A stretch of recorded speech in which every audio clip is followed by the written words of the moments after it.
Bienvenidos del universo, soy el señor Planck y aquí estamos en un nuevo vídeo. Hoy vamos a hablar de matemáticas. Empecemos. Y bien, hoy voy a hacer un vídeo muy especial, a ver si consigo que me salga bien, tal y como espero, porque va a ser un poco improvisado, entre comillas, porque este vídeo en realidad lo quería haber traído hace un mes. El problema es que lo grabé, se me quedó el móvil sin batería a la mitad, fue un poco desastre, así que a ver qué tal ahora, ¿vale? Hoy voy a hacer el famoso vídeo de tensores. Y hoy voy a daros... Porque, ¿qué pasa? Si le preguntas en física, por ejemplo, se utilizan muchísimo tensores constantemente, ¿no? Sobre todo en física teórica y tal, cosas más fundamentales se usan y también cosas aplicadas. En termodinámica aparecen un montón de tensores, ¿no? O en mecánica de fluidos, por ejemplo, ¿no? El tensor de esfuerzos, tal, vale.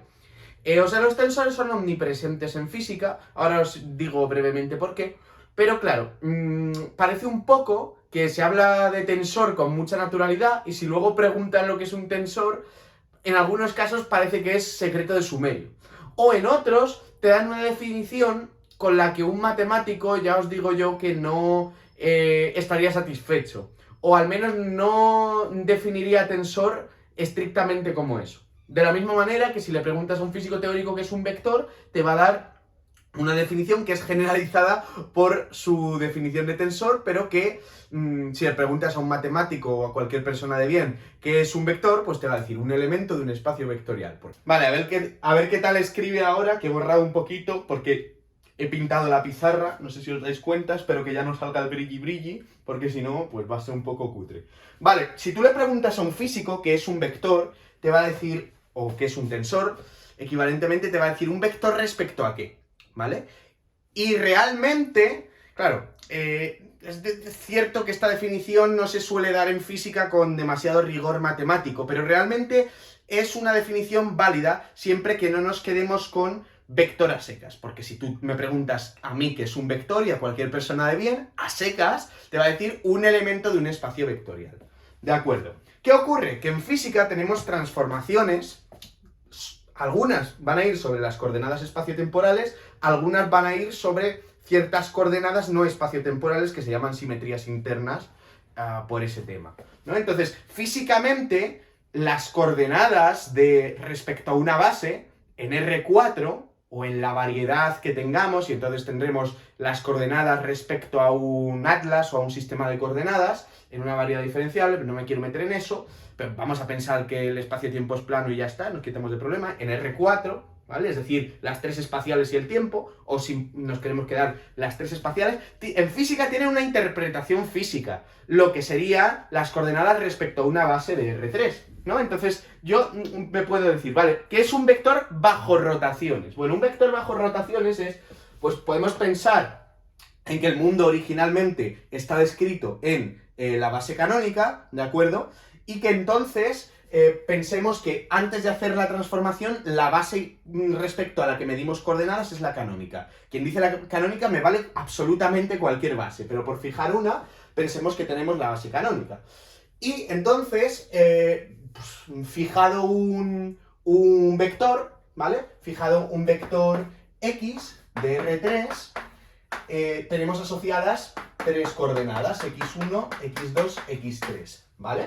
Y ahora, cuando hago cierto cambio de base, el cambio de base lo voy a decir que está dado por la matriz inversa de una matriz R, donde R es una matriz de SO3, y ahora explico por qué es esto.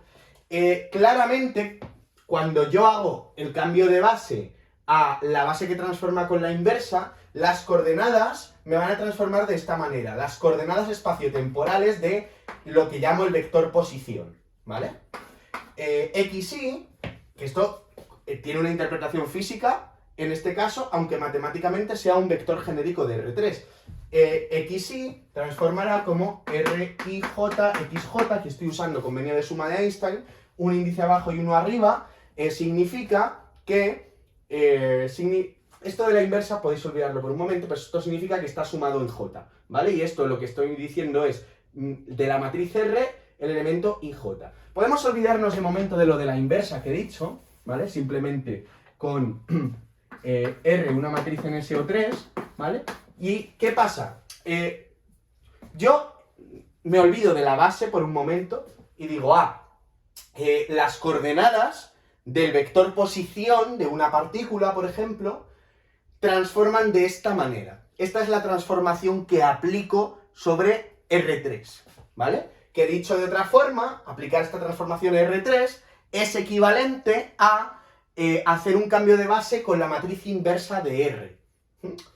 Por eso, como las coordenadas de un vector cambian al revés de lo que cambia la base, con la matriz inversa, ¿de acuerdo? Se dice que esto es un vector contravariante, ¿vale?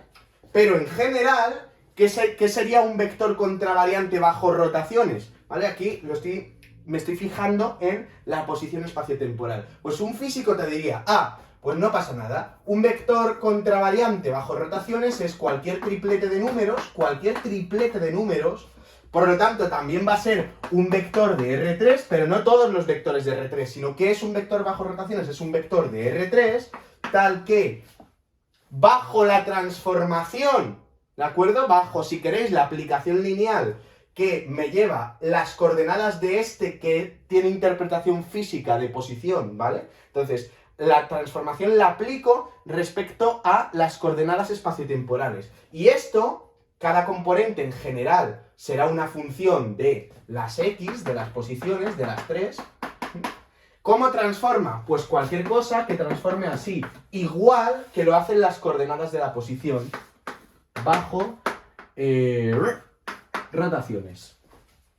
Eso es lo que un físico te diría que es un vector, pero hay que añadirle el apellido bajo rotaciones. Y quien dice bajo rotaciones es bajo la acción de cualquier grupo de Lie, ¿vale? No me quiero meter demasiado en eso, pero yo qué sé.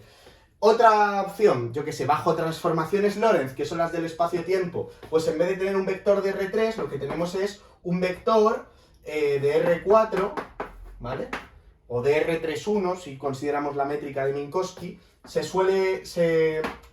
Las componentes se suelen escribir así, x mu, tenemos una componente x0 que sería el tiempo, ¿no? Y una componente vector, y básicamente una transformación Lorentz, ¿de acuerdo? Transforma mis posiciones con una matriz que se suele llamar lambda y que se suele indicar así, ¿no? Cuando hay 4 índices Minkowski, la I se suele usar, la I y la J para índices espaciales y la mu y la nu para índices Minkowski, es decir, para 4. Bueno, pues se suele escribir así, ¿no?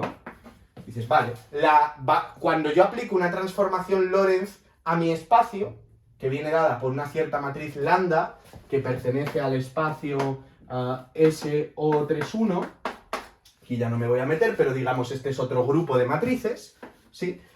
Las posiciones transforman así. ¿Qué es en este caso se llama cuadrivector o vector lorentziano o vector bajo transformación Lorentz? Pues es cualquier cuatriplete de números, por lo tanto, cualquier v nu, si queréis, yo qué sé, v0v, cualquier vector de R4, ¿de acuerdo? Estos serán, dependerá de las 4 componentes de x, cada una de estas funciones, ¿vale? Si queréis cualquier función de R4 en R4, que se pueda escribir en función de las x, tal que la componente nu, bajo la transformación, cuando aplico esta transformación a las x, la v nu transforma igual, ¿vale? Esto sería lo que se llama un cuadrivector contravariante, ¿vale? Contravariante porque cambia igual que las coordenadas, cambia al revés que la base, ¿vale? Esto es simplemente para que cojamos un poco de intuición. ¿Qué sería un cuadrivector covariante? Bueno, pues un cuadrivector, pues como aquí no me quiero meter en cuestiones delicadas de la métrica, pero realmente aquí, igual que pues, a partir de un vector, de un cuadrivector, en este caso de un vector contravariante, puedo definir uno covariante, puedo bajar el índice usando la métrica, ¿vale? En general, podría yo decir que esto es un vector de Rn, sin ningún problema, donde yo le aplico una transformación arbitraria, yo que sé, M, dada por una matriz M, ¿de acuerdo? Donde M es una matriz que representa un elemento de un cierto grupo de Lie, y llamaría vector a cualquier historia que transformase con esta m y que estuviera en Rn cuando yo le aplico esta transformación a las coordenadas, ¿de acuerdo? Eso sería con mayor generalidad la definición que pudiera dar. Y en tal caso, podría definir la forma covariante de un vector, ¿vale?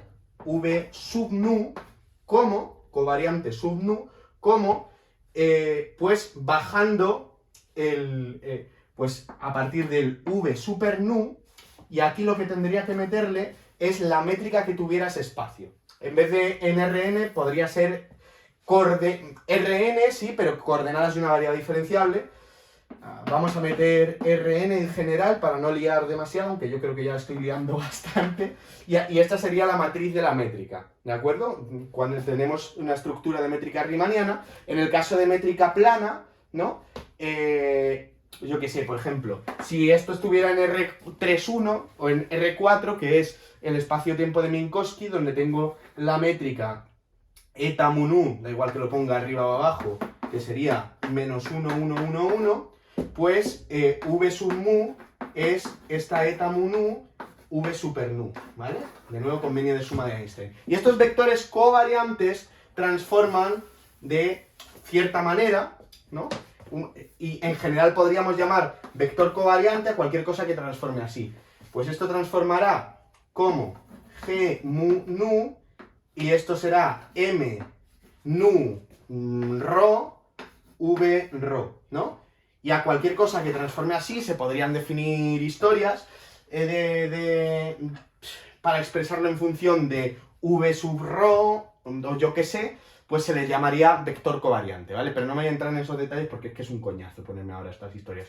Pero la historia, vale, esto es lo que diría un físico. Pero obviamente un matemático, vector a secas, tensor a secas, ¿vale? ¿Qué diría un físico también que es un tensor Lorentz, por ejemplo? Bueno, pues un físico, un tensor Lorentz con... un tensor... Básicamente lo que te digo es que bajo un cierto grupo de simetría, un vector contravariante transforma con una cierta matriz, ¿vale? Y un vector covariante transformaría con otra cierta matriz que se puede expresar en función de esta. Estoy hablando todo el rato en dimensión finita, ¿vale? Mu nu, v nu, ¿de acuerdo? Y en general, un tensor que tenga, siempre que las coordenadas espaciotemporales de la variedad que esté manejando, ¿de acuerdo?, transformen así, ¿vale?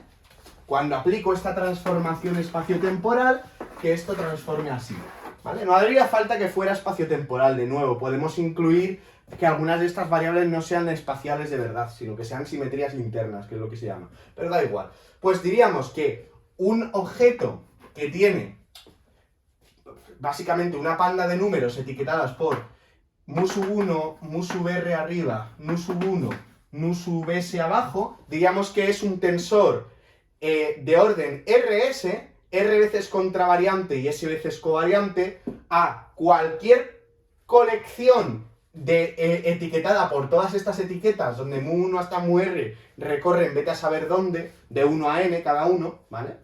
Bueno, pues diríamos que un físico diría que esto es un tensor si bajo esta transformación, esto transforma como para cada uno de los índices de arriba con una matriz de estas, para cada uno de los índices de abajo con una matriz de estas. O sea, a ver si lo pongo bien, m mu 1 alfa 1, m mu r alfa r, m gorro, beta 1 nu sub 1, m gorro, beta s nu sub s, y aquí iría t alfa 1 alfa r, beta 1 beta s. Cualquier historia que transforme así, ¿vale? Si estáis un poco liados o desconcertados podéis adelantar un poquillo el vídeo. Vale, pero realmente ¿de dónde viene todo esto? Bueno, pues viene del siguiente hecho.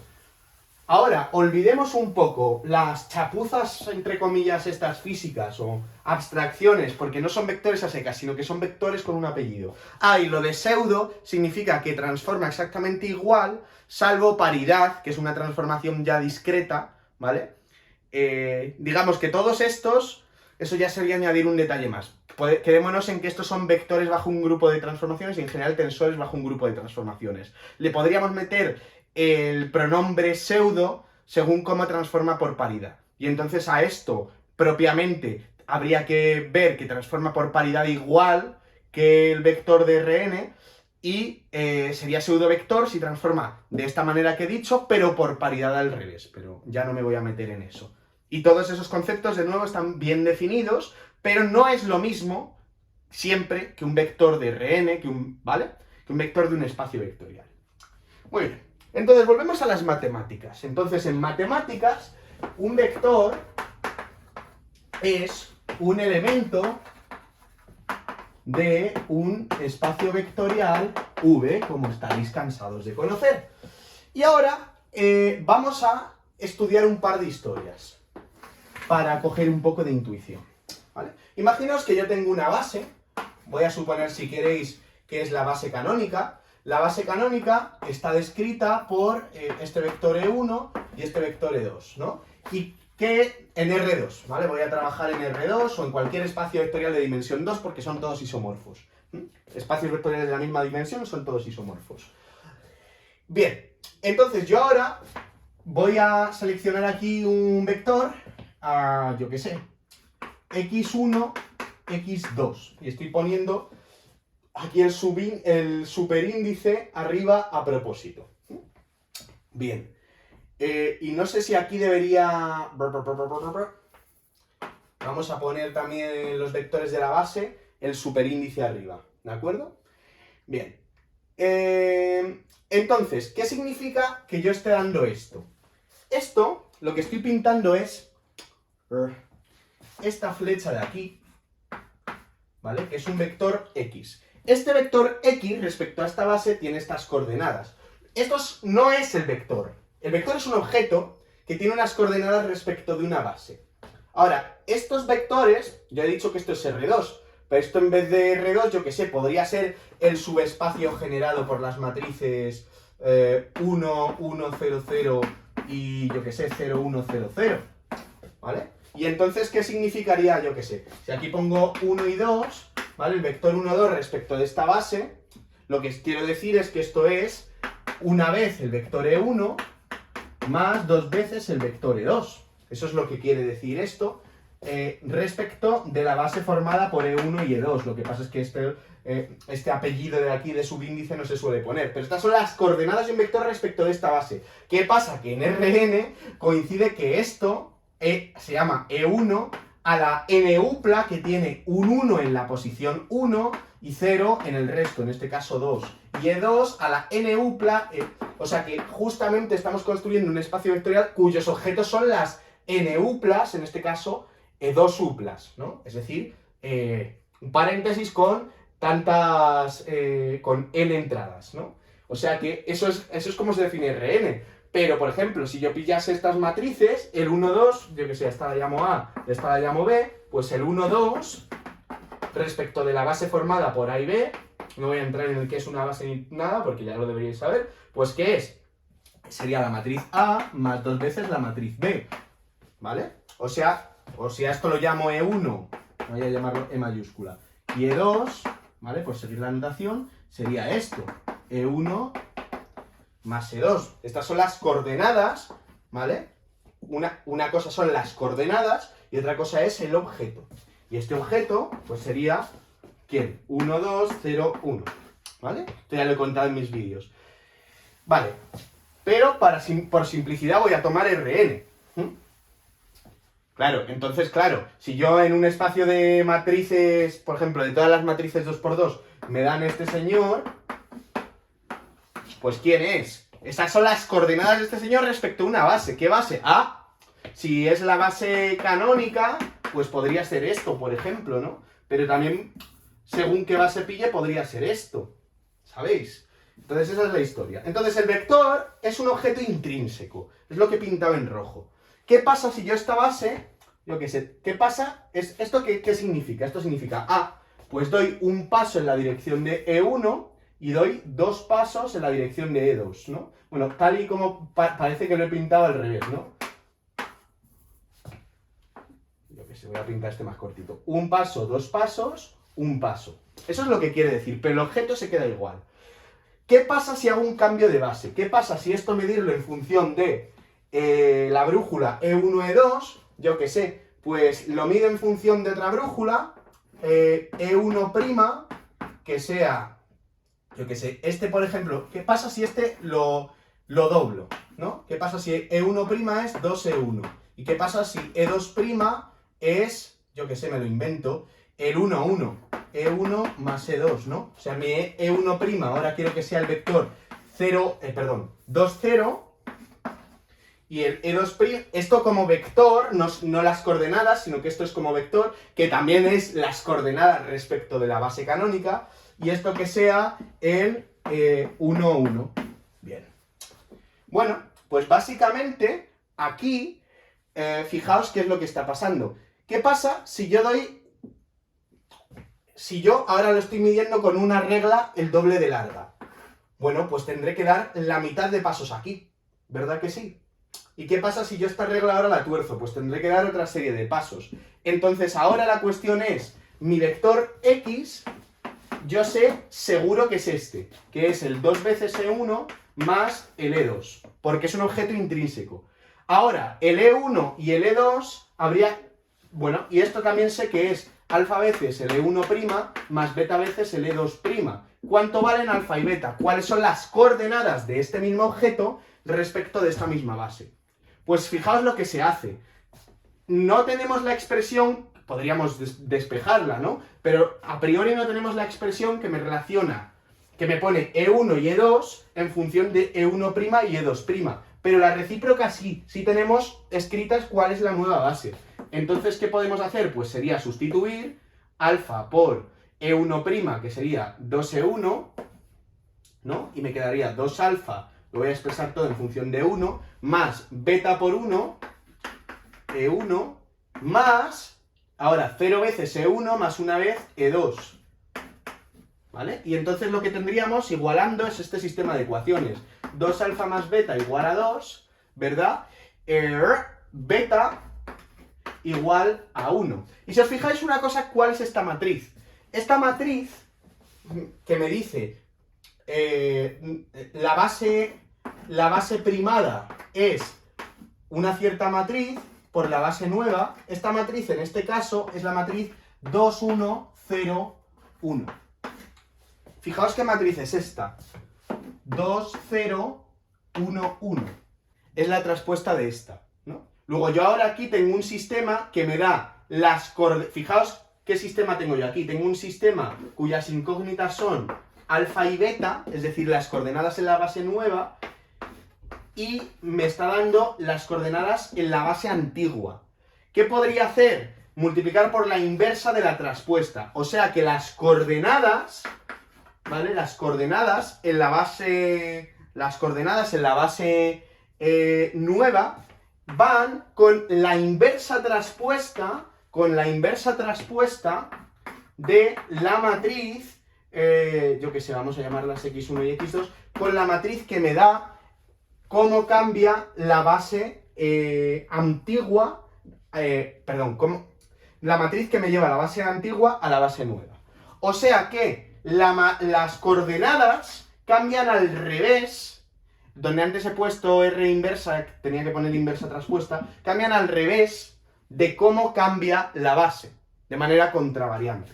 Claro, imaginaos que yo duplico el tamaño de la base, pues tendré que dar la mitad de pasos en estas nuevas reglas para llegar al mismo punto, ¿no? Imaginaos que simplemente lo que hago es estirarlo, ¿vale?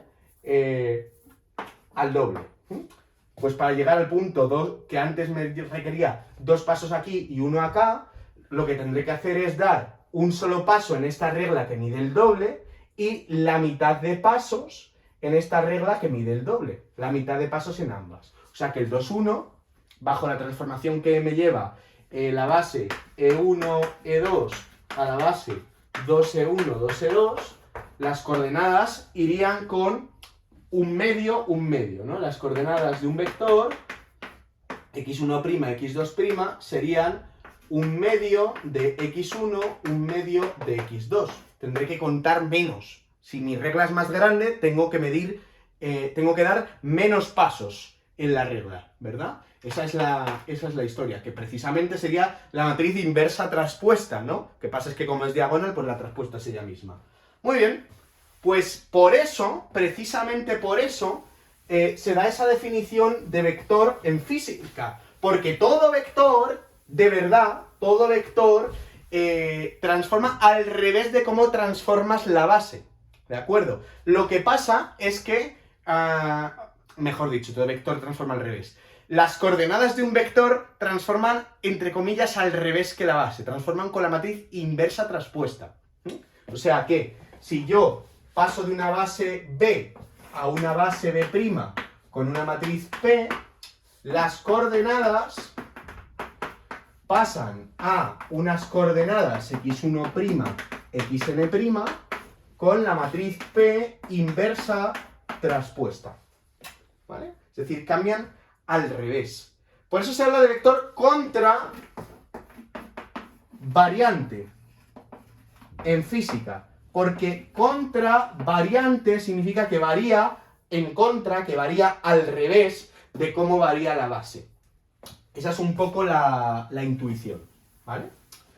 Y realmente se llama vector en física cualquier cosa que bajo una transformación que hago a las coordenadas, transforma de esta manera, ¿de acuerdo? Pero claro, las coordenadas respecto de una base transforman precisamente así, con la inversa traspuesta.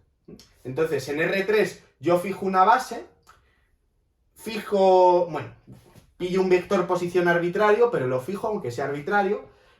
Sé que eso igual está muy mal dicho, pero lo que quiero decir es que pillo un vector de posición genérico, da igual, y me fijo en sus coordenadas, ¿vale? Quiero decir que no es especial, aunque lo fije, pero no es especial.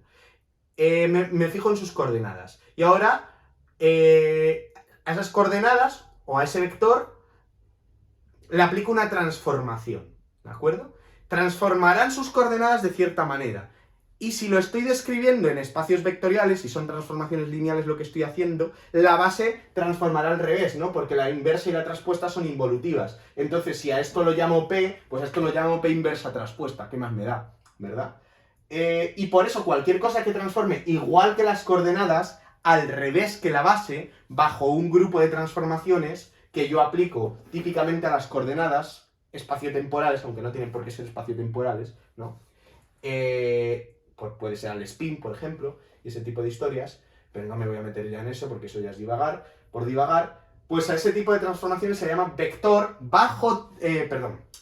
a esa colección de funciones de las coordenadas que tenga, no me voy a meter si son espaciotemporales o no, se llama vector bajo ese grupo de transformaciones, pero hay que meterle ese apellido. Y efectivamente, ese nombre no es casualidad, ese nombre está sacado de que los vectores transforman así bajo cambios de base. Sus coordenadas transforman al revés que la base. Vale. Y ahora, los vectores covariantes están asociados a formas. Vamos a repasar lo que son las formas lineales en V. Bueno, voy a pasar rápido, pero básicamente, dado un espacio vectorial V, defino el dual como, defino una forma, ¿vale? Una forma lineal como toda aplicación lineal de V a R. Bueno, si es un espacio vectorial real, ¿no? En general al cuerpo.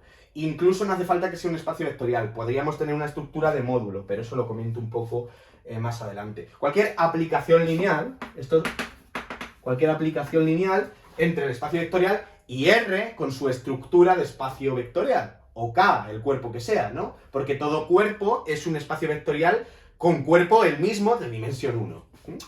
Entonces, toda aplicación lineal, que significa que si yo me pillo una combinación lineal de vectores, pues la forma de la combinación lineal, y basta hacerlo con 2, ¿vale? Por inducción, pues es este resultado. Eso es una forma lineal, ¿vale? El espacio de formas lineales de un espacio vectorial se le llama el espacio vectorial dual, ¿vale? Este es el dual del espacio vectorial. Y a su vez es un espacio vectorial, claro que sí, es un espacio vectorial de la misma dimensión. Es un espacio vectorial y la dimensión del dual coincide con la dimensión de V, por tanto es isomorfo a V. Pero es un isomorfismo muy especial en los que se pueden construir, ¿de acuerdo?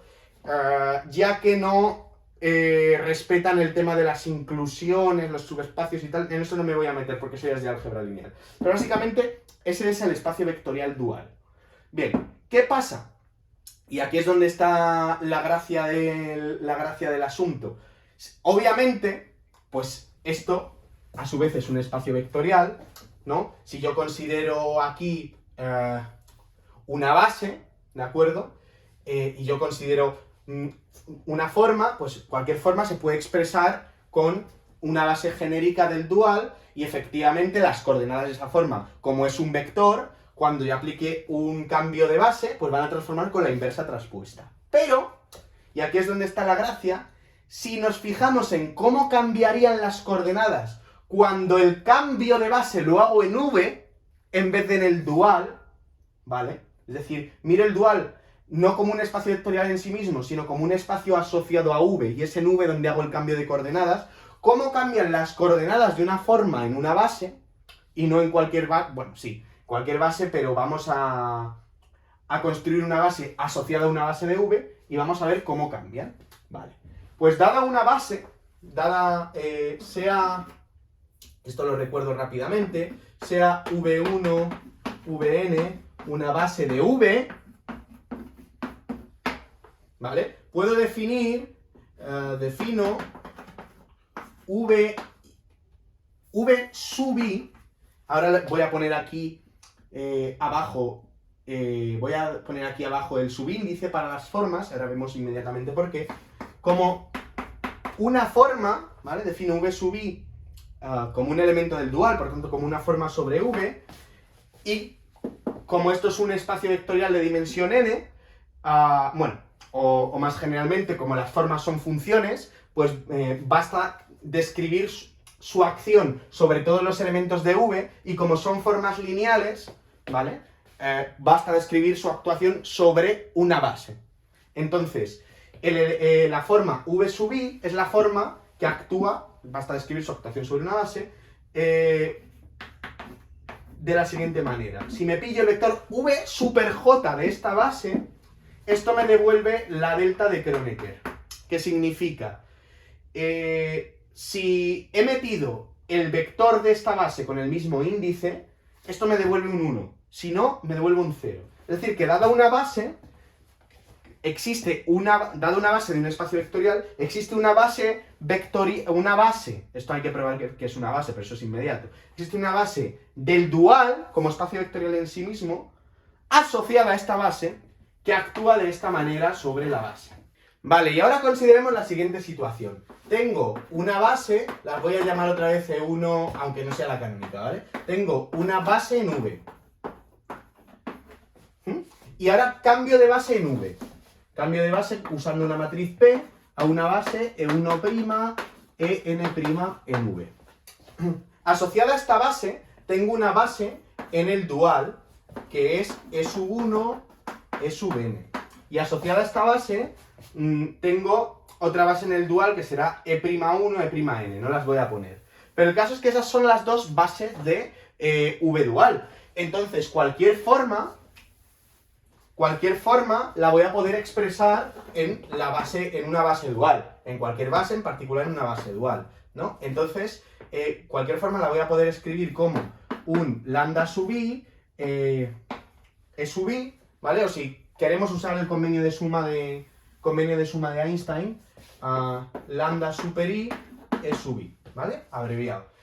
La voy a poder escribir en la base dual de esta, pero también la voy a poder escribir, voy a llamarlos mu, en la base dual de esta. Y estas dos expresiones tienen que coincidir. Ahora la cuestión es cómo obtengo la expresión de la nueva base en función de la antigua. cuando estas bases transforman de esta manera. Bien, bueno, pues puedo hacer actuar omega sobre ¿sobre quién? Sobre el... voy a poner aquí una suma en i, ¿vale? Voy a poner el mismo índice para no liarlo más. Puedo hacer actuar omega sobre el vector e sub j' de esta base.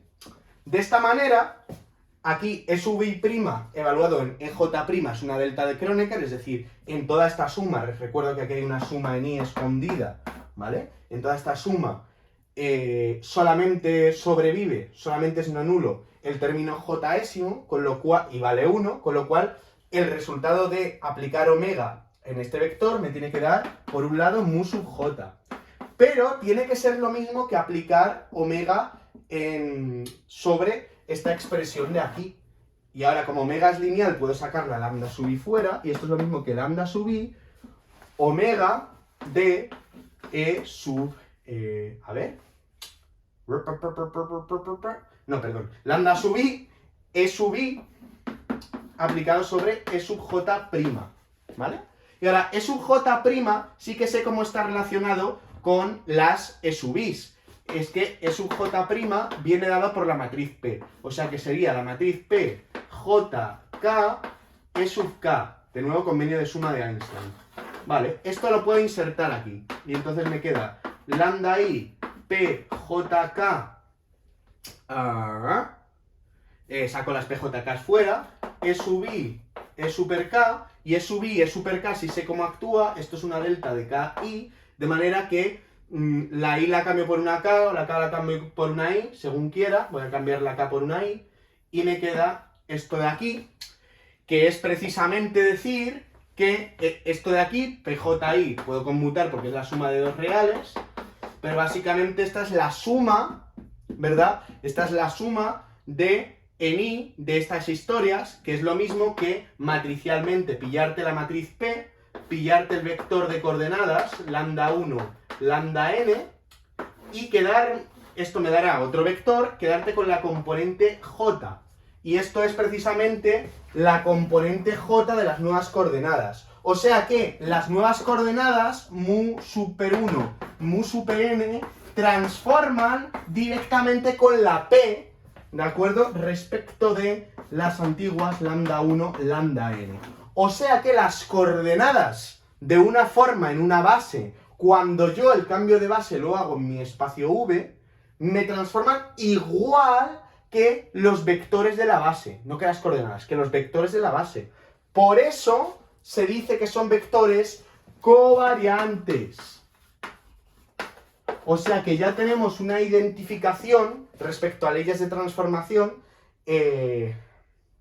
entre vectores covariantes con elementos de un espacio vectorial y vectores covariantes, no sé si antes he dicho contra, quería decir, y vectores covariantes con formas de ese espacio vectorial, mirándolas no como vectores del espacio dual, sino como formas sobre V. No sé si me explico. Bien. Vale. Bueno, pues estos son tensores, básicamente. Tensores covariantes y tensores contravariantes de un índice. Y ya estamos en condiciones de definir matemáticamente lo que es un tensor sin apellidos. Bueno, con el apellido covariante o contravariante, o más generalmente de rango R o de rango S. Bien.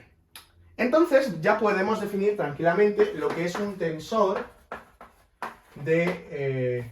vamos a definir primero lo que es un tensor covariante. Lo que es un tensor covariante de rango R.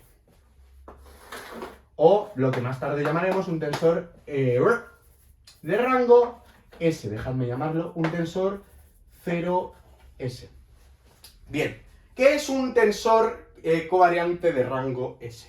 Pues no es nada más y nada menos que llamamos tensor covariante de rango S a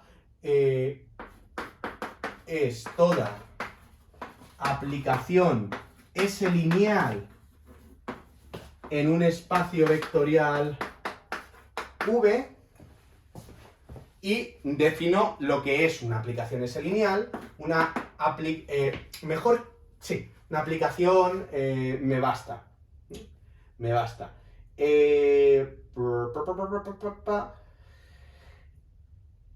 Podría meter la palabra forma, ¿vale? Mejor. Esta forma es el lineal en un espacio vectorial V. Y básicamente, los tensores covariantes son formas S-lineales, ¿vale? ¿Qué significa eso? Pues es una aplicación que del producto cartesiano de V, es una aplicación del producto cartesiano de V S veces, es decir, que me pilla S vectores de V y me lo lleva a R, o con más generalidad al cuerpo, o con más generalidad, en vez de sobre un espacio vectorial, y haréis el comentario más, con más detalle, podríamos considerarlo sobre un módulo y que esto fuera un anillo, sería equivalente, que es lineal en cada factor. ¿Vale? Esto entre paréntesis. Eso significa ese lineal. ¿Qué significa eso? Pues que si yo pillo me pillo aquí un vector V1, y aquí en el VI me hago lambda VI más mu WI, ¿vale? Y el resto los dejo iguales. Es decir, si yo me hago una combinación lineal que puede tener 32 sumandos, los que sean, pero finita, en cualquiera de las entradas, el resultado es lambda de t aquí en la entrada iésima, el VI, Vn, más mu, todas las entradas iguales, en la iésima VI, Vn, ¿vale? Es decir, es este resultado, que es dejar todas las entradas iguales, ¿vale? Es decir, dejo el resto de entradas fijas y es lineal en esta entrada, ¿vale? Que significa que t de hago una combinación lineal aquí, pues es la combinación lineal de t dejando todas las entradas iguales y aquí meto el primer término de la combinación lineal más mu por esto dejando todas las entradas iguales y aquí meto el segundo término de la combinación lineal. Y eso para cada entrada, ¿vale? Eso es un tensor covariante de rango S. Y si os fijáis, obviamente los tensores covariantes de rango 1 son precisamente las formas lineales. Entonces, esos son los tensores de rango S. Y ahora voy a dar una serie de ejemplos, ¿vale? ¿Qué ejemplos tenemos? Bueno, el primero, las formas lineales. Claro que sí. Las formas lineales, omega, pues van de V a R, son lineales en cada factor, el único que tienen es un vector covariante. Y por supuesto, los vectores covariantes, ¿qué leyes de transformación tienen? Ya no me voy a meter en eso, pero se puede demostrar, porque es que si no el vídeo me queda eterno, que si yo paso de una base, voy a etiquetarla directamente así, de forma abreviada, E sub i a una base E sub i' con una matriz P de cambio de base, ¿vale? Si yo paso de una base E sub i a una base E sub i', las coordenadas de un tensor respecto a la base asociada, que ahora veremos cuál es, variarán como, de un tensor covariante, pues irán como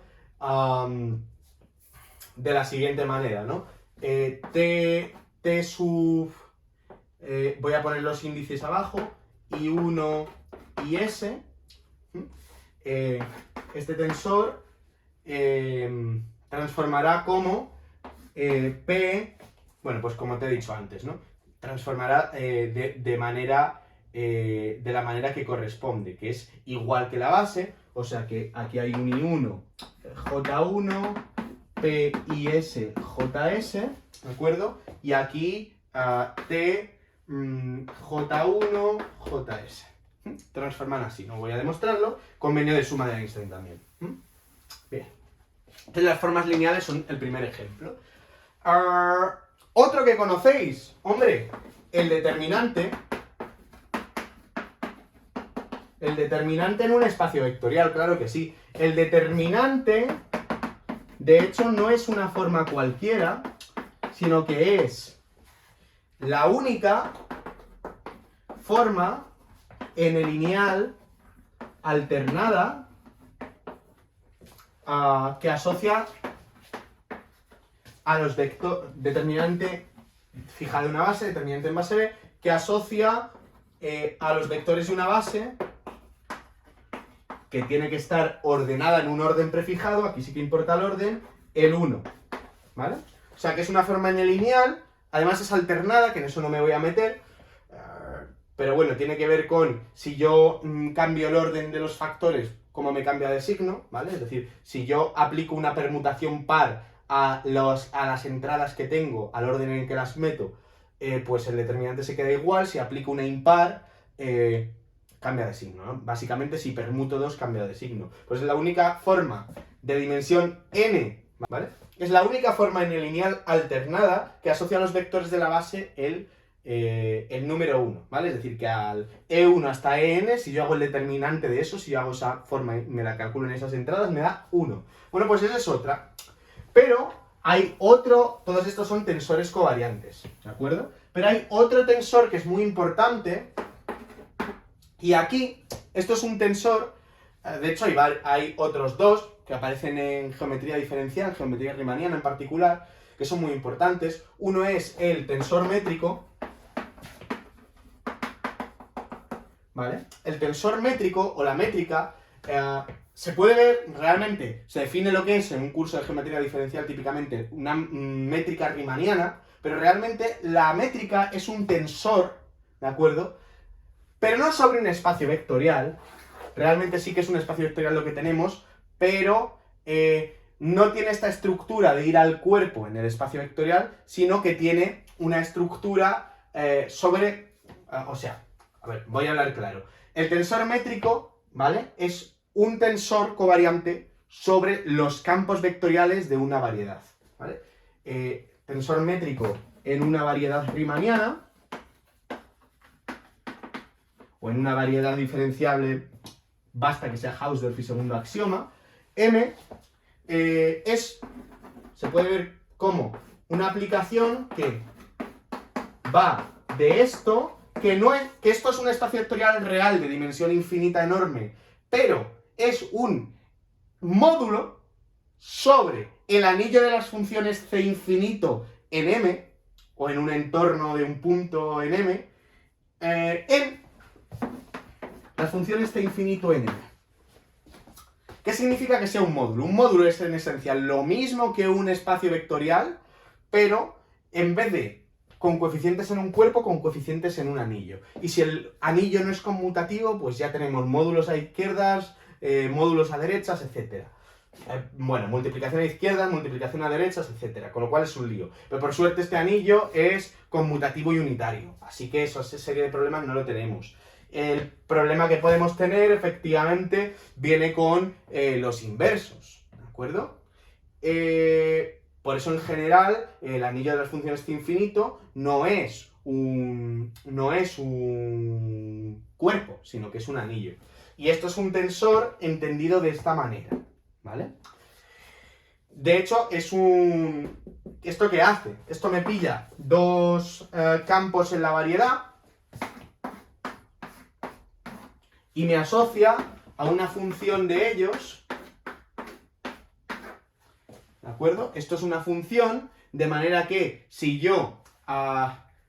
¿qué función es esta? Esta es la función que, si yo me pillo un punto de la variedad, lo que me va a asociar va a ser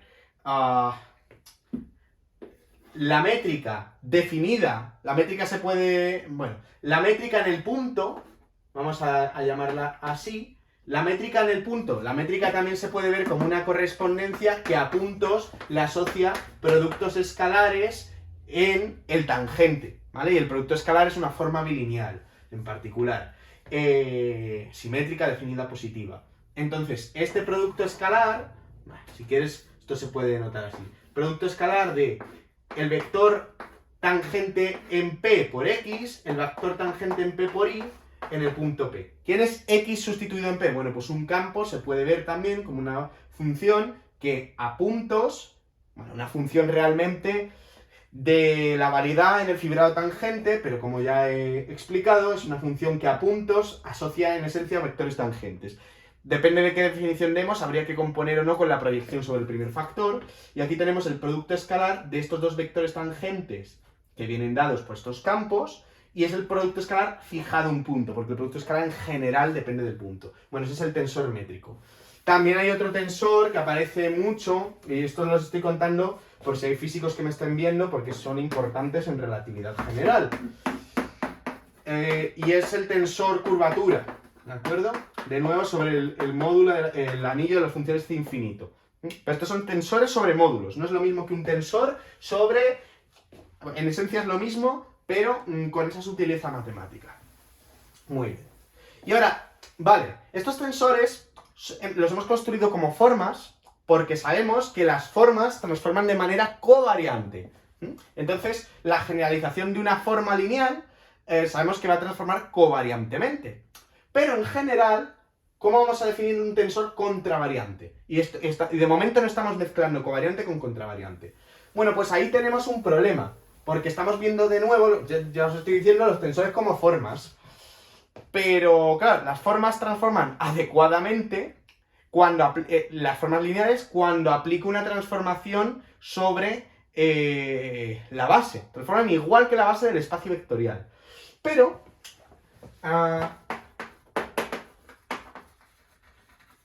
claro, un vector en sí no es una función, ¿no? Un elemento de un espacio vectorial en sí no es una forma. Entonces queda un poco raro definir matemáticamente en sí un vector contravariante como un vector a secas del espacio vectorial.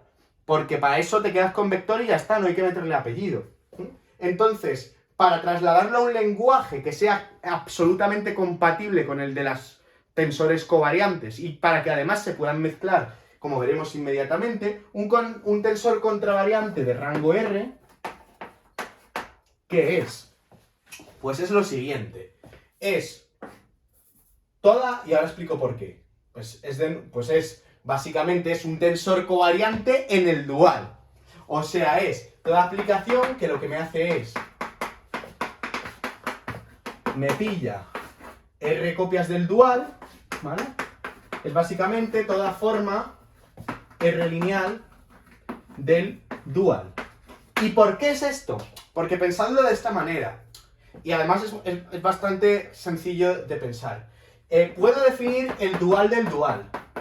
El dual del dual es, en esencia, son las formas de formas. O sea, son las formas definidas en el dual, o sea, son las aplicaciones lineales que a toda forma del dual, ¿vale? A toda forma lineal le asocian un número. Sé que esto es un poco abstracto, pero podemos pensarlo como máquinas, phi, tales que yo les meto una forma, y esto a la vez yo le podría meter un vector y me daría un número real, pero al meterle directamente una forma como objeto, esto me da un número real. ¿Por qué se hace esta construcción tan rara? Bueno, resulta que, por supuesto, como hemos visto que el dual tiene la misma dimensión, el bidual también va a tener la misma dimensión, son todos isomorfos entre sí, pero los isomorfismos que hay no son iguales, porque hemos visto que las coordenadas transforman de manera distinta a como lo hacen en V.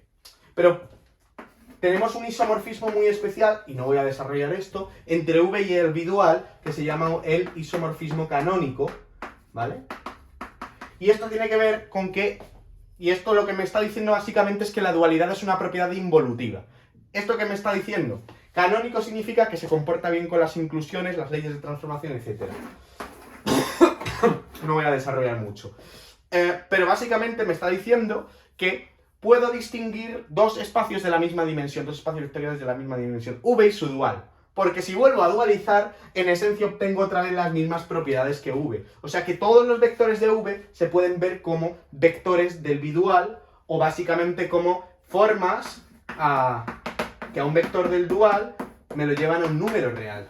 Claro, y esto es muy potente, porque fijaos, si estoy diciendo que las coordenadas de las formas, las coordenadas del dual, de los objetos del dual, transforman igual que lo hace la base de V, al revés que lo hacen las coordenadas de V, entonces, dado un objeto del bidual, sus coordenadas respecto a una base asociada en V, o si quieres, respecto a una base del dual que tiene asociada una base en V, van a transformar al revés del revés. O sea, igual que las coordenadas de V, al revés que en una base. O sea que las formas biduales, ¿de acuerdo? Ya sé que esto suena un poco abstracto, pero el caso es que transforman de manera contravariante, con la inversa traspuesta. Por lo tanto, esto de aquí, y claro, ahora ya estamos viendo, identificando los elementos de V, que era lo que eran vectores contravariantes a secas, los estamos identificando con aplicaciones lineales, con formas, que es lo que queríamos para estar en un marco que sea consistente con la definición que hemos dado de tensor covariante. O sea que efectivamente toda forma R lineal del dual es un tensor completamente contravariante y por supuesto la ley de transformación que obedece, ¿vale? Sería I1 y R, transformaría con, voy a poner P gorro, donde P gorro es la inversa traspuesta, ¿vale? De P, sería P gorro, I1J1, etcétera, IRJR, TJ1JR. Esa es la ley de transformación, también se puede demostrar. Y claro, esto ya nos abre un mundo, porque ahora ya entendemos lo que es un tensor. Es una máquina. Si es contravariante, va a pillarme elementos del dual y me los va a asociar a números de manera lineal en cada factor. Y si es covariante, pues en vectores. ¿De acuerdo? Y ahora ya sin problema, podríamos mezclar índices. Podríamos mezclar índices y definir qué es un tensor de rango RS. Bueno, pues un tensor... Aquí hay que tener un poco más de cuidado porque ya no se puede hablar de forma R lineal en un espacio, ¿vale? Porque ahora los espacios van a estar mezclados. Pero básicamente, ya os podéis imaginar lo que es. Es toda aplicación de V dual R veces, ¿vale? Por V S veces en R lineal en cada factor. Básicamente la generalización. Luego ya podemos tener tensores mixtos, claro que sí, sin ningún problema. Son aplicaciones de R copias del dual y S copias de mi espacio vectorial que son lineales en cada factor, tanto en estos como en estos otros. Y por supuesto, ¿estos cómo transforman? Pues como he puesto al principio, es que no merece la pena. Voy a ponerlo, venga. T I sub 1, I sub R, J sub 1, J sub S, transforman como cuando hago un cambio de base dado por una matriz P, siendo P barra su inversa traspuesta, pues van a transformar como P barra I1 alfa 1, P barra IR alfa R,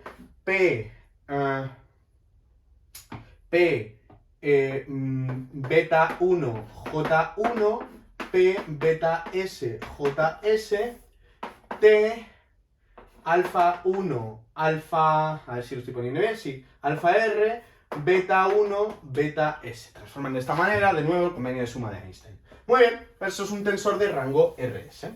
Y ahora vamos a meternos en una cosa un poquillo más profunda, que es el tema de, igual que hemos visto que en el dual teníamos una base asociada a la base, ¿qué pasa con los espacios de tensores de rango RS, etcétera, etcétera, etcétera?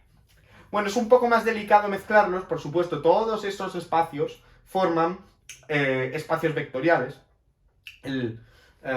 Podemos denotar, si queréis, ¿cómo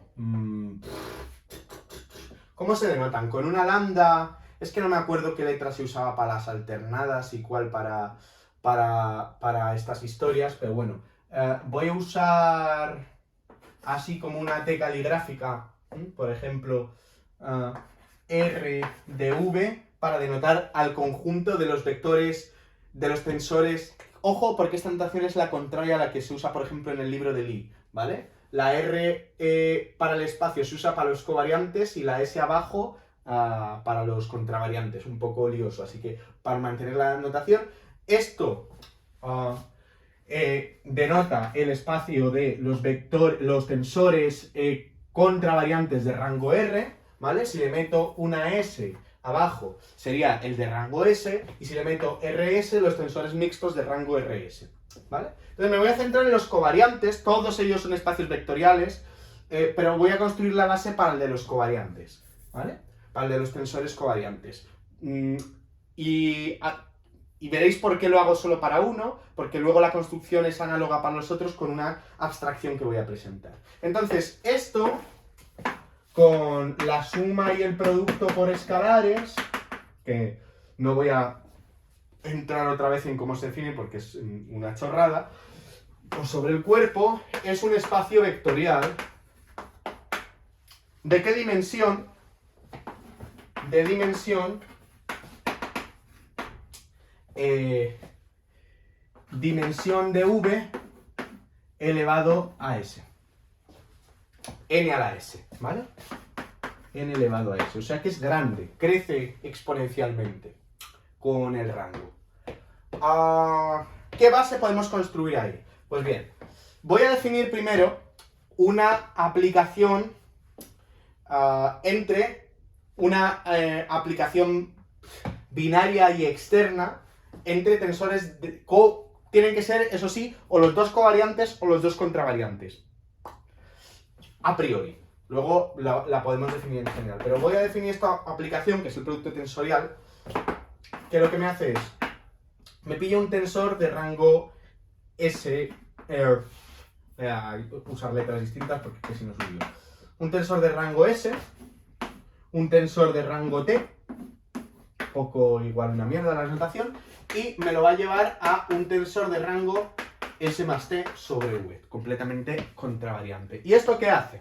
Se puede definir, ya digo, no lo voy a hacer porque es un coñazo, me voy a centrar en los covariantes y etcétera, pero se puede definir mixto, ¿eh? Si aquí tuviera un, yo qué sé, aquí podría meter R y P, ¿vale? Y aquí R más P y se definiría de manera análoga, pero es que no merece la pena, yo creo que lía más que meta tanta notación. Pero básicamente aquí me pilla un tensor aquí, yo qué sé, omega, y otro aquí, eta, ¿vale? Y me la asocia a un tensor omega, producto tensorial eta, de rango S más T, que actúa de la siguiente manera. Voy a dar su actuación genérica. Y su actuación genérica, aquí habrá que meterle S más T vectores genéricos. Ahora ni una base ni hostias, sino que genéricos. V1, VS, VS más 1, hasta VS más T, ¿no? Aquí tenemos las S primeras entradas y aquí las T primeras. Bueno, pues, ¿ahora qué puedo hacer? Hombre, está claro, ¿no? El omega tiene S entradas, el eta tiene T entradas, pues esto lo voy a definir, ¿no? Como omega de V1 hasta Vs por eta de Vs más 1 hasta Vs más T. O sea, básicamente el producto tensorial de dos tensores me da un tensor de rango la suma, tal que cuando ya le meto tantas entradas, las S primeras me calculo omega sustituido en ellas, que es un número real, me calculo eta sustituido en las T últimas, que es un número real, y los multiplico. Por lo tanto, efectivamente me está asociando a S más T factores un número real, así que omega por eta efectivamente es una aplicación de V por V por V, S más T veces en R, y habría que probar que es lineal en cada factor. No lo voy a hacer explícitamente porque es un coñazo, pero pillaos un factor y haced una combinación lineal en él. Si es de los S primeros, pues entonces la combinación lineal os va a quedar aquí, y aquí aplicáis que omega es lineal, ¿no? Es un tensor, entonces omega, la combinación lineal, es la combinación lineal de omega, aplicáis distributividad por el producto y os queda la combinación lineal de omega producto tensorial eta. Y lo mismo si os cae en una de las eta, usáis que eta es un tensor, etcétera, etcétera, etcétera. Con lo cual, esto efectivamente es un tensor de rango S más T covariante, es un producto externo. Y a partir de, claro, y ahora la cuestión es, vale, pues ahora yo ya sé construir a partir de elementos más básicos, de tensores de rango más bajo, sé construir tensores de rango más alto. Obviamente, si yo me cojo el tensor de rango más bajo posible, covariante, es decir, una forma, ¿vale? Si yo lo que hago es pillarme una forma, puedo aplicar iterativamente productos tensoriales de formas y obtener tensores covariantes del rango que me dé la gana. Eso es cierto. Ahora, lo que es falso es que todo tensor de rango, el que sea, covariante, se puede expresar como producto tensorial de formas. No es cierto que todo tensor se pueda expresar como producto tensorial de formas. Por ejemplo, en mecánica cuántica esto sale, ¿no? En la superposición cuántica, ¿no? Si yo ahora me pillo, básicamente, pues podemos pensar que son formas o vectores o tal, o del bidual. Si ahora me pillo, para arriba, para abajo, menos. Imaginaos que estos son formas, que le estoy dando este nombre, ¿no? 1 partido raíz de 2 y toda la pesca, ¿qué más me da? Para arriba, para abajo y para abajo, para arriba, para abajo, para arriba, y yo intento expresar esto como un producto tensorial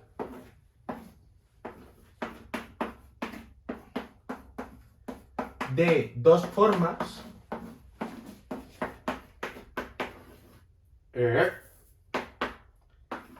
¿vale? Es decir, esto de aquí es un tensor de rango 2, ¿vale? Es un producto tensorial es una combinación lineal, obviamente la suma de tensores del mismo rango es un tensor del mismo rango, esto es un tensor de rango 1, tensor de rango 1, producto tensorial, tensor de rango 2, tensor de rango 2, sumado es un tensor de rango 2. Pero, ¿qué pasa si yo ahora intento expresar todo esto como un producto tensorial de dos tensores de rango 1? Los tensores de rango 1 sí serán en general formas, entonces combinaciones lineales de la base, ¿vale? Formas no estoy matizando si en el dual o dónde coño. Ya sé que es C y ya sé que es toda la pesca, pero para que entendáis un poquillo. Bueno, pues si ahora nos hacemos la cuenta y toda esta historia, y en vez de poner producto tensorial, pongo las dos seguidas, ¿vale? Es decir, arriba, producto tensorial arriba, voy a poner directamente arriba, arriba, pues me queda alfa, gamma, arriba, arriba, más alfa, delta, arriba, abajo, más beta, gamma, abajo, arriba, más beta, delta, abajo, abajo. Y ahora, igualando, ¿qué pasa? Alfa, obtenemos este sistema de ecuaciones. Aquí no hay arriba, arriba. Las combinaciones lineales tienen que ser únicas. Pues alfa, gamma tiene que ser 0. Tampoco hay abajo, abajo. Beta, delta tiene que ser 0. Y ahora, alfa, gamma, arriba, abajo es un 1. Alfa, delta es un 1. Y beta, gamma es un menos 1. Pero fijaos en este sistema de ecuaciones. Si alfa y gamma valen 0, es porque alguno de los dos vale 0. Si alfa fuera 0, esta ecuación sería falsa, porque alfa por delta sería 0, que es distinto de 1. Y si gamma fuera 0, esta ecuación sería falsa, porque beta por gamma sería 0, que es distinto de menos 1. O sea que este sistema no tiene solución, ni real, ni compleja, ni hostias, no tiene solución, y por tanto es falso que todo tensor se pueda expresar como producto tensorial de tensores de orden más bajo. Es falso. Pero sí que va a ser cierto, fijaos, que, y de hecho aquí está puesto explícitamente, sea combinación lineal de productos tensoriales de tensores. Efectivamente, este tensor más este. O sea que, en general, un tensor no se puede poner como producto tensorial de tensores de orden más bajo, pero sí como combinación lineal de tensores de orden más bajo. ¿Vale? En particular, si considero las formas,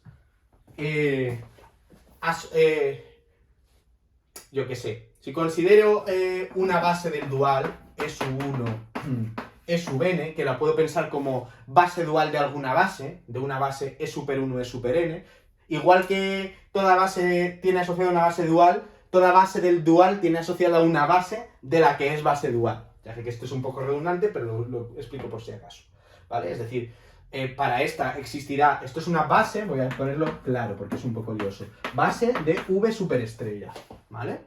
Que es la base dual, si quieres, de una base E super I de V, ¿vale? La base que E sub J aplicado sobre E super I me devuelve una delta IJ.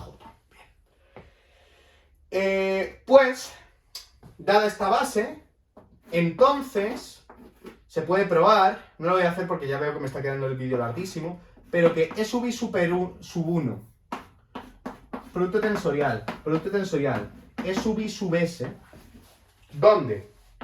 1 menor o igual que i sub 1, coma, i sub s menor o igual que n, es una base de t sub s de v. No lo voy a probar, ¿vale? Está en 1000 sitios, miradlo en el li o en donde queráis, pero está en 1000 sitios. Es bastante inmediato. Hay que aplicar esto sobre una base, sobre la base E super J1, E super JS, y ver que esto es 1 si todos los índices coinciden con el superíndice y 0 en otro caso, etcétera, etcétera, etcétera, ¿vale? Y con eso luego podéis definir... Bueno, no me voy a meter porque es que no tiene sentido que hable de tantos detalles teóricos y me alargue. Vale, pero sí que quiero decidir en que esta base tiene n a la s elementos.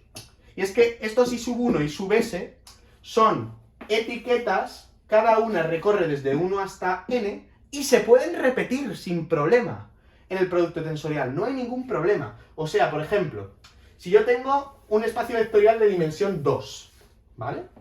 Un espacio vectorial de dimensión 2 cuya base dual es E1, E2, ¿vale? Y yo quiero considerar T sub 3, si queréis, T sub 3, voy a ponerlo de R2, mismamente, ¿vale? Donde esta es la base dual asociada, pues puedo considerar E1 por E1 por E1, los tres repetidos, E1 por E1 por E2, E1 por E2 por E1, etcétera, etcétera, E1 por E2 por E2, etcétera, etcétera, etcétera. Vale, o sea, todas las posibilidades, ¿no? Que en este caso sería 2 a la 3, 8 posibilidades, ¿no? Cambiar esta a tal, ahora E1, E2, luego cambiar otra, bueno, ya podéis jugar con esto. Vale.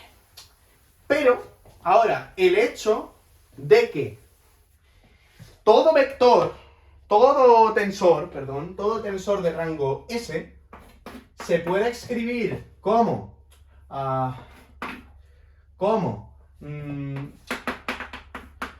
todo tensor de rango S se puede escribir como combinación lineal, en esta base, como combinación lineal de productos tensoriales de formas, nos puede sugerir escribir todo el espacio T sub S de V como el espacio de las formas, ¿vale? Ojo, porque este tensor es una aplicación que me pilla S copias de V a un número real, no S copias de V dual. Pero esto es V dual, producto tensorial, V dual, S veces. Nos puede sugerir esto. Pero claro, ¿quién coño es esto? Porque yo he definido lo que es un producto tensorial de tensores, pero no he dicho en ningún momento quién es un producto vectorial de espacios. Entonces la historia es, ¿cómo puedo definir? Ya no para el dual, sino para dos espacios vectoriales, ni para S copia, sino para dos espacios vectoriales, ¿vale?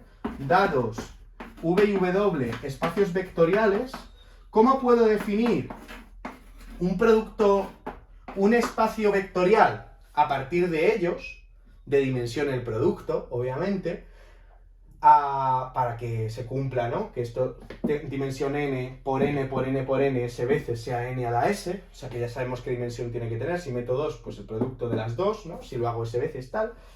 Que tenga buenas propiedades, o dicho de otra forma, que coincida con TS de V. Bueno, pues esto es lo que va a ser más abstracto y más complicado de todo, y lo voy a contar, no sé si un poco por encima o del todo, pero en general para dos espacios vectoriales, y eso nos va a permitir ya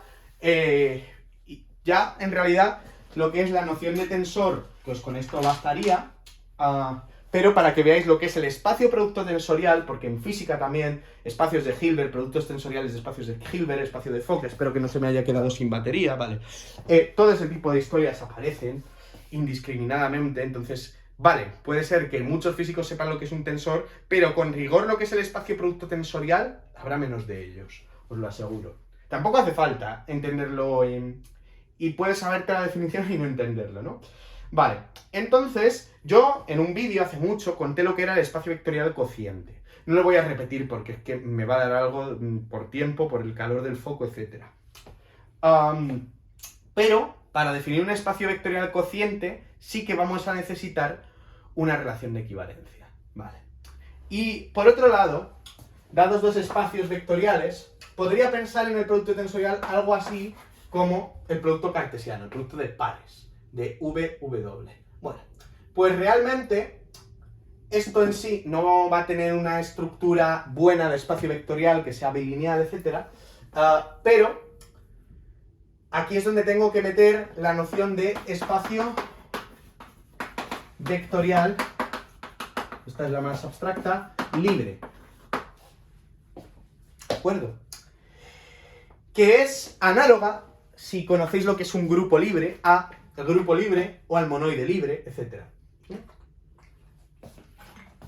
Además tiene propiedades que son muy parecidas, sobre todo la propiedad universal. ¿Y qué es un espacio vectorial libre? Bueno, pues pensemos en lo siguiente. Dado un conjunto no vacío, vamos a construir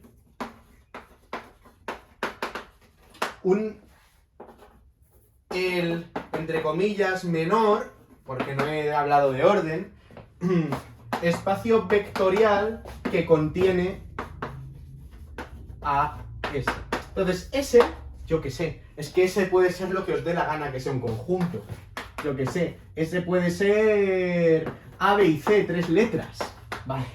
O sea, es una cosa bastante abstracta. La historia es cómo a partir de un cuerpo, en este caso los números reales, no nos vamos a complicar tanto la vida, y un conjunto de símbolos, ¿vale? De símbolos a priori, ¿cómo voy a poder dotar a eso de una estructura de espacio vectorial? Eso en sí, ni de coña lo va a ser en general, pero voy a poder construir un espacio a partir de él, que vamos a denotar R entre corchetes S, que se va a llamar espacio vectorial libre generado por S, que esto sí sea un espacio vectorial y que de alguna manera podemos ver que S está metido aquí, ¿vale? Obviamente, si S es un subconjunto de un espacio vectorial, R, el espacio vectorial libre va a coincidir con el subespacio generado por S. Porque ese será el espacio vectorial más pequeño en el que viva. Por lo tanto, vamos a ver cómo podemos construir esto. Oye, si esto fuera un subconjunto de un espacio vectorial, estoy diciendo que ese espacio libre sería el subespacio generado. ¿Quién es el imaginemos que S es un subconjunto de V, espacio vectorial. Pues ¿quién es el subespacio generado por S? Pues el subespacio generado por S es el conjunto de combinaciones lineales, alfa i, v super i, no me voy a meter aquí ya en convenio de suma de Einstein ni nada, el conjunto de combinaciones lineales donde n es finito, alfa sub i son números reales y v sub i son elementos de S. O sea, hazte todas las combinaciones lineales posibles con números reales de elementos de S y eso me va a dar el subespacio generado. O sea que es el conjunto de todas las posibles combinaciones lineales. Hagamos algo parecido. Entonces vamos a definir lo que se llama una combinación lineal formal. Entonces, ¿qué es una combinación lineal formal? Una combinación lineal formal es una aplicación F, una combinación lineal formal en el conjunto, es una aplicación de S al cuerpo, a los números reales, tal que f de S vale 0, salvo para una cantidad finita de elementos S en S.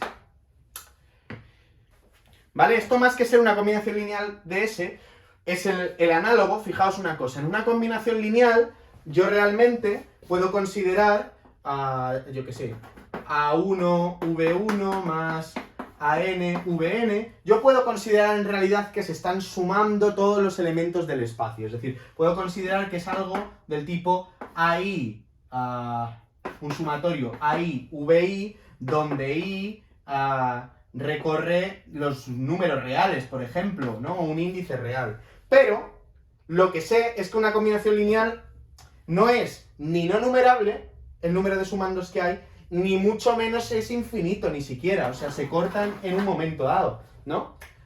Si no sería una serie, no una combinación lineal. Luego, lo otro que le tengo que pedir a la combinación lineal, que os lo he escrito antes, es que n, el número de sumandos, sea finito. O dicho de otra forma, que estos coeficientes sean todos cero, salvo una cantidad finita. O sea, que puedo considerar que la combinación lineal es una suma extendida a todos los números reales posibles, a todos los números reales posibles, perdón. Una suma extendida a todos los vectores posibles, pero que los coeficientes, que típicamente recorrerán el índice de los números reales, o de R2 o de R3, pero que los coeficientes de todos valen 0, salvo los de una cantidad finita. Bien. Y básicamente f evaluado en S me va a dar el coeficiente que tendría en la combinación lineal el elemento S. O sea que fíjate que si yo hago, yo qué sé, 2S1, aunque esto no tenga ningún significado, formalmente lo estoy escribiendo, ¿vale? Aunque S1 sea una letra y esto no sea una multiplicación real, pero estoy haciendo combinaciones lineales formales de fórmula. 2S1 más 3S2, ¿vale? Esta sería una combinación lineal que estaría etiquetada por una función f, y esta función f de todo el conjunto S, los números reales, sería la función que a S1 me devolviera 2, que es su coeficiente, ¿vale? A S2 me devolviera 3 y al resto de S me devolviera 0, ¿vale? Para todo S distinto de S1 y de S2, ¿vale? O sea que una combinación lineal es toda función de este tipo, toda función de este tipo. Eso en sí es una combinación lineal. O sea, es una función que en cada elemento me dice el coeficiente que tendría si fuera una suma eso. ¿Vale? Eso es una combinación lineal formal. Pues sin más problema, igual que el subespacio generado es el conjunto de todas las combinaciones lineales, el espacio libre generado va a ser el conjunto de todas las posibles combinaciones lineales formales en S. Eso va a ser el subespacio generado por S. Ya casi estamos. ¿Qué nos queda? Vamos allá. Entonces, en V por W, que ya es un conjunto, de hecho, bueno, sí, vamos a considerar R de este señor, y esto me dará un espacio vectorial. El espacio vectorial, entre comillas, más pequeño que contenga a los pares de elementos V, W.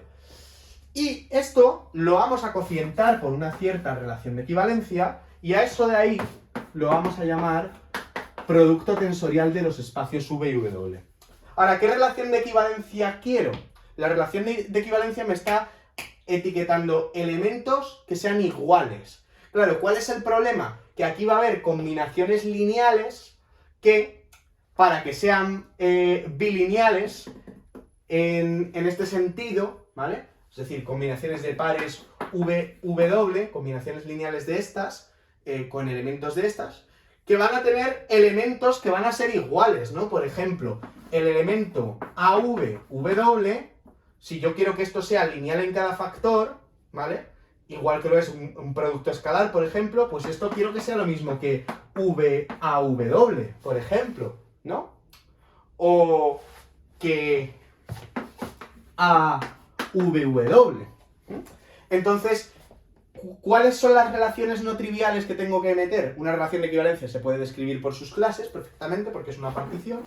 Vale, y perdonad un pequeño detalle que me acabo de dar cuenta antes de definir las relaciones y toda esta pesca. El pequeño detalle del que me acabo de dar cuenta es que ¿quién es el elemento VW? Realmente estas son las combinaciones lineales, ¿vale? Bueno, esta será la combinación lineal formal, o sea, la función f de v por w en R, ¿de acuerdo? La función tal que al elemento v por w le devuelve el 1, o sea, se le da la combinación lineal 1 por esto más 0 por lo demás, ¿no?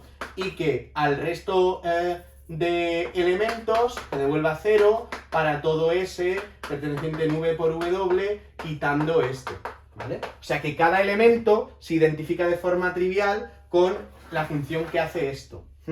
Y análogamente, si lo que tuviera es el elemento A por este elemento de aquí, pues sería meterle aquí un A. En la combinación lineal hay un A. Pero ahora, esas dos combinaciones lineales formales quiero que sean la misma, ¿vale?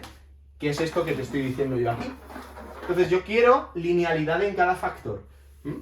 Entonces, esta relación de equivalencia acabo de pensar, y acabo de mirar, que es mejor cocientar por R, donde R es un subespacio de esto de aquí, ¿vale? Que es lo mismo, básicamente lo que estoy diciendo es el subespacio generado por eso, pues cualquier cosa que caiga en ese subespacio es una clase de equivalencia, ¿vale? Y el resto de clases de equivalencia pues se diferencian en la forma en la que conté en el vídeo del espacio cociente. Pero que es lo mismo, lo que estoy diciendo es que esta combinación lineal formal, que es una combinación lineal formal, la función que a VW le asocia A y 0 al resto, es la misma que esto, donde esto es el elemento que está bien definido, A por V, de V, porque V sí es un espacio vectorial, de la combinación lineal formal que asocia 1 al par a V, W y 0 al resto, y quiero que sea lo mismo que esto de aquí, que es la combinación lineal formal que asocia 1 al par V a W y 0 al resto. Quiero que estas tres cosas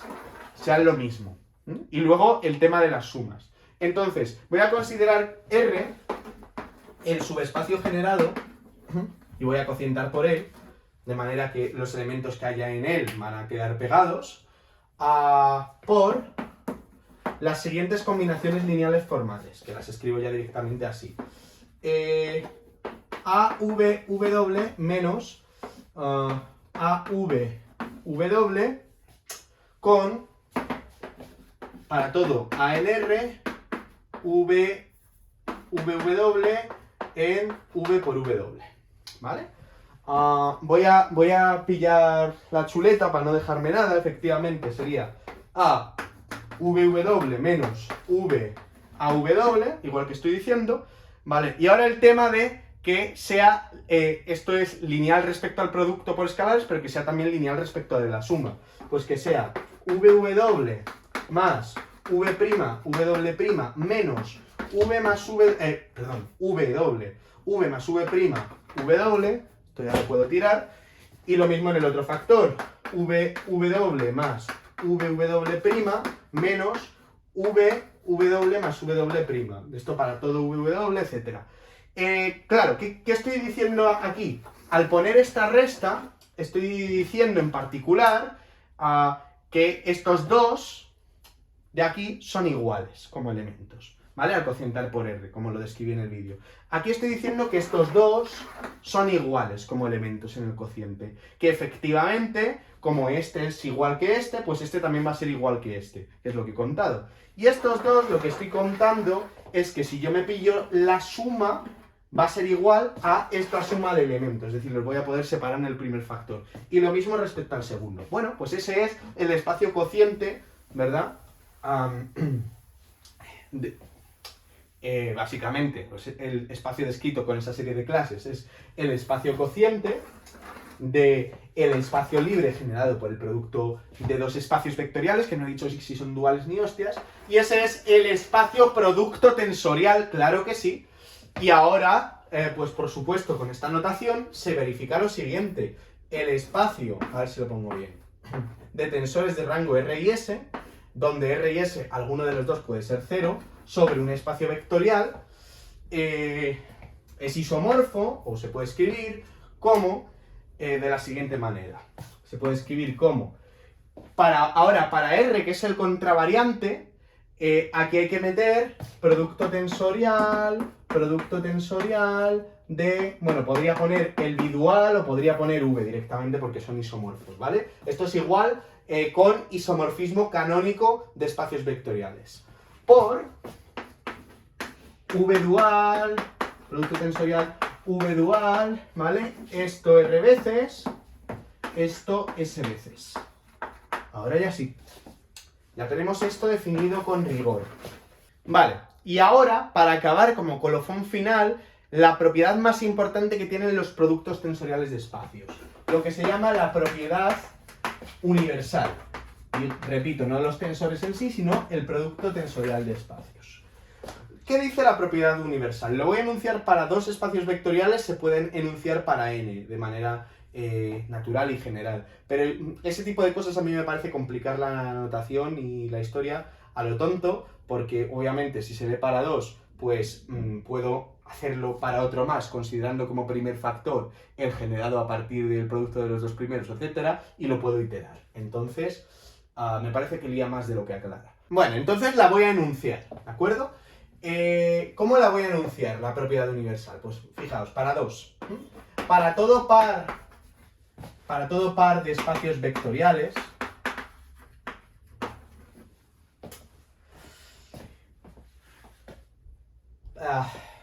para todo par VW X de espacios vectoriales, el X va a ser distinto, para toda terna de espacios vectoriales, para toda A aplicación lineal del producto de los dos primeros en X, bueno, no hace falta poner entonces, existe una única agorro, aplicación lineal, tal que el diagrama siguiente conmuta.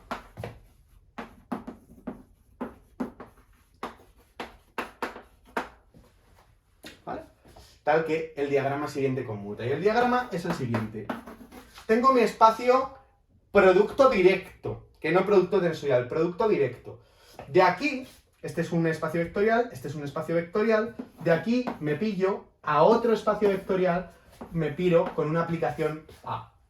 ¿Vale? De aquí a aquí podemos pasar básicamente con la proyección canónica, recordemos que esto se obtiene cocientando este espacio, y de aquí a aquí podemos construir lo que se llama una elevación, ¿vale? Agorro. O sea que este diagrama es conmutativo. ¿Qué significa eso? Significa lo siguiente, significa que para todo par de espacios, para toda aplicación lineal que tenga, puedo encontrar siempre una aplicación lineal asociada a A que verifique la siguiente propiedad.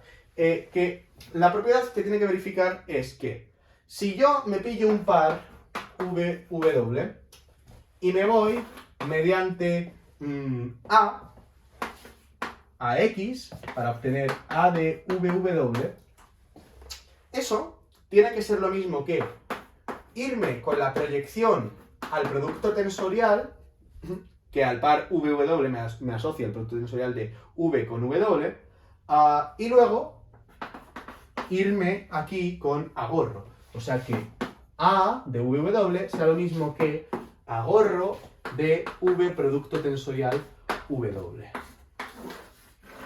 Esta es la propiedad universal. O sea que de alguna manera lo que estoy diciendo es que en aplicaciones lineales al menos, el espacio producto tensorial reproduce todas las aplicaciones lineales que yo pueda tener de el par de espacios en otro espacio vectorial. Con lo cual, en propiedades, este espacio de aquí es mucho más rico que este, ¿vale? Porque aparte de eso, se tiene la bilinealidad en cada factor. ¿Qué hemos perdido lo único? Distinguir, a lo mejor, algún par de elementos, ¿no?